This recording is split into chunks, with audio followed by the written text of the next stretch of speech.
சாருடைய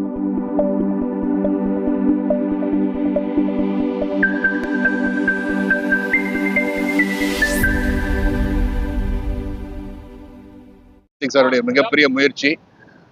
இங்கே முத்துக்குமார் சார், அப்புறம் செந்தில் சார், பொன்னாமன் எல்லாருமே இதில் வந்து ஒரு டீம் ஒர்க்காக இருந்து இவருடைய கண்டுபிடிப்பு உலகறிய செய்ய வேண்டும் என்ற ஒரே காரணத்துக்காகவும், இதில் என்னென்னா பொருளாதார அடிப்படையிலும் இந்தியா உயர்கின்ற ஒரு மிகப்பெரிய ஏற்கனவே உயர்ந்துட்டு இருக்கு.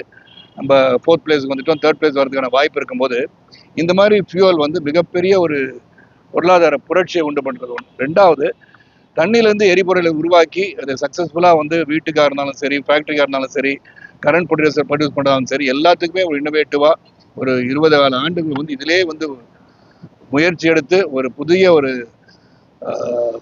கண்டுபிடிப்பை வந்து உருவாக்கி தந்த கார்த்திக் அவர்களை உண்மையிலே பாராட்டக்கூடிய ஒருவர்.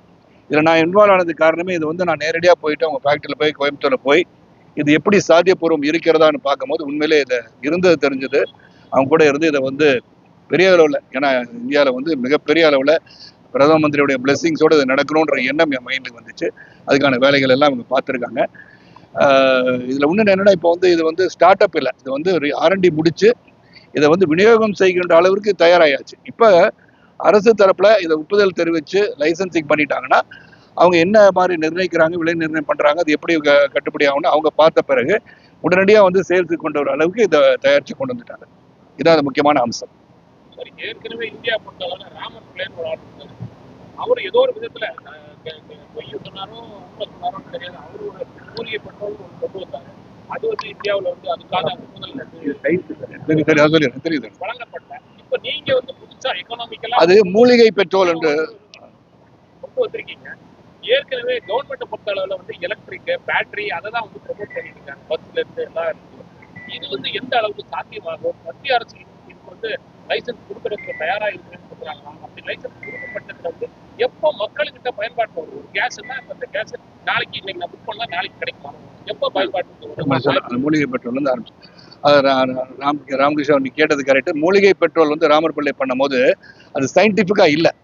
இப்போ இதை பற்றி சயின்டிஃபிக்காக என்ன மாதிரி பண்ணியிருக்காங்கன்னா முத்து சார் எப்படின்னா, இது வந்து கவர்மெண்ட் வந்து நீங்கள் சொன்ன மாதிரி வந்து EV வெஹிக்கிள்ஸ் எல்லாம் ப்ரொமோட் பண்ணுற மாதிரி ஹைட்ரஜனுக்குன்னு வந்து சார் மினிஸ்ட்ரியில் வந்து நியூ அண்ட் ரினியூபிள் எனர்ஜியில் வந்து ஹைட்ரஜன் மிஷன் சொல்லி ஒன்று உருவாக்கி அதுக்கு ஹைட்ரஜன் மிஷனுக்குன்னு தனி டிபார்ட்மெண்ட்டே ஒரு விங்கே உருவாக்கியிருக்கிறாங்க.